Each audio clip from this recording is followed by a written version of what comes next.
So those of you that are in what we call exit denial or suffering from exit denial syndrome, that is the syndrome that I think afflicts a lot of practice owners, and that they have zero idea of how they're going to exit their business and what to do next, then you certainly want to pay attention to this video.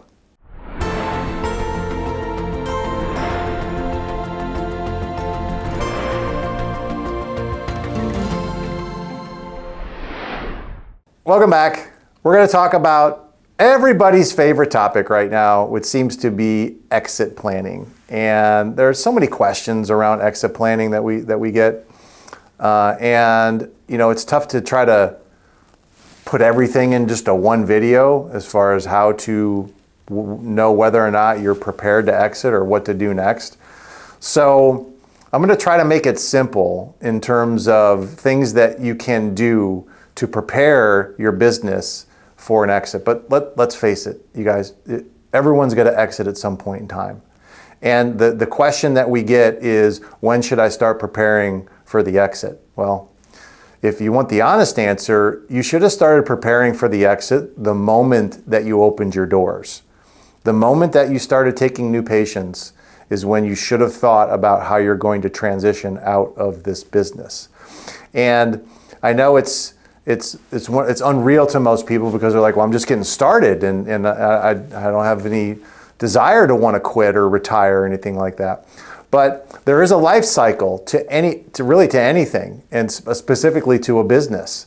And you have to think about that, because that's going to prepare you for how the transition is going to go. When you don't have any plan at all, then you're really not building towards anything.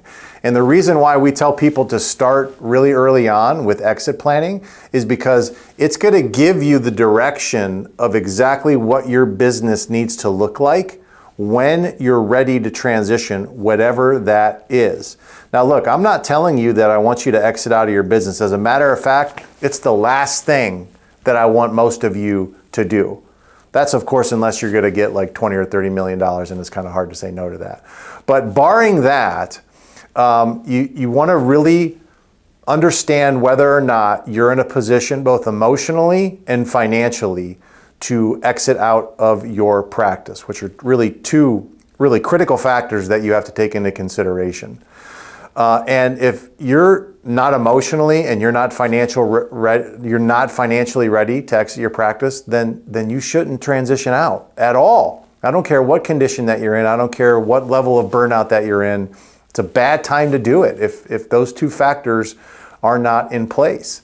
So you have to think about that in terms of, how you're, but let's say that those two things are in place, then how are you going to exit out, and what do you need to do between that time and what you're doing right now, and how long do you have?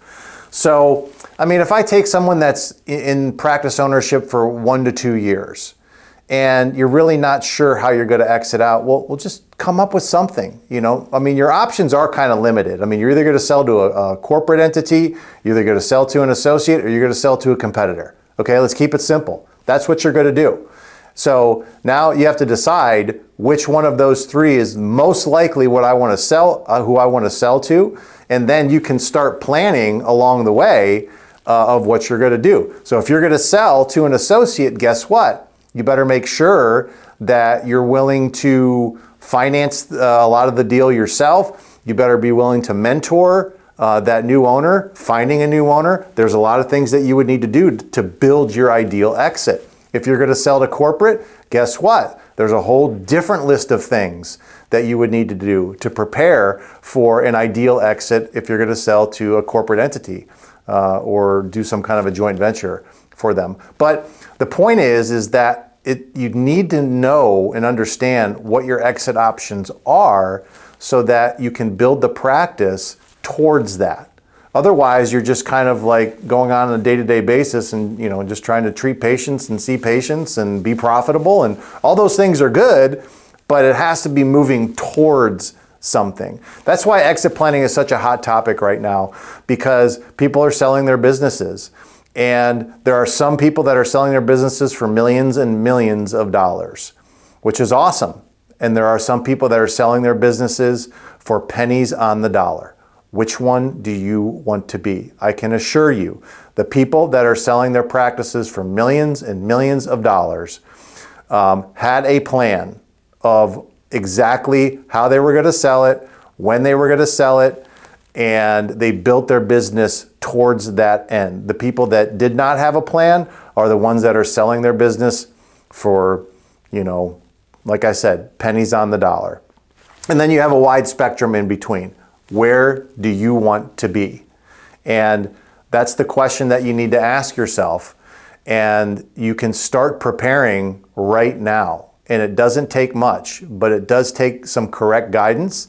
It does take some investment into your staff, into yourself, into a consultant, into somebody that can help you bridge the gap between where you're at and where you want to go. So the exit planning starts right away. And I would encourage all of you to not wait.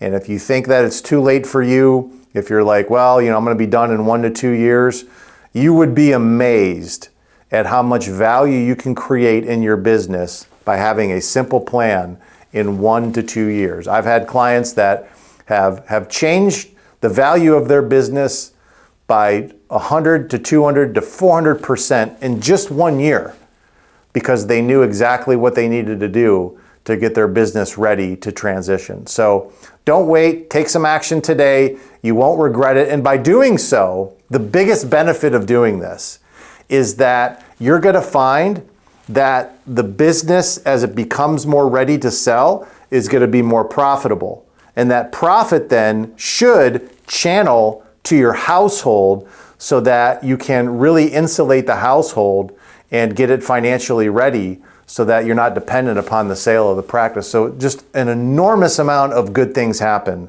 when you put a plan together. So it's something that I encourage you to do. Don't wait. If you need help, reach out. We can certainly help you. And I'll see you on the next video.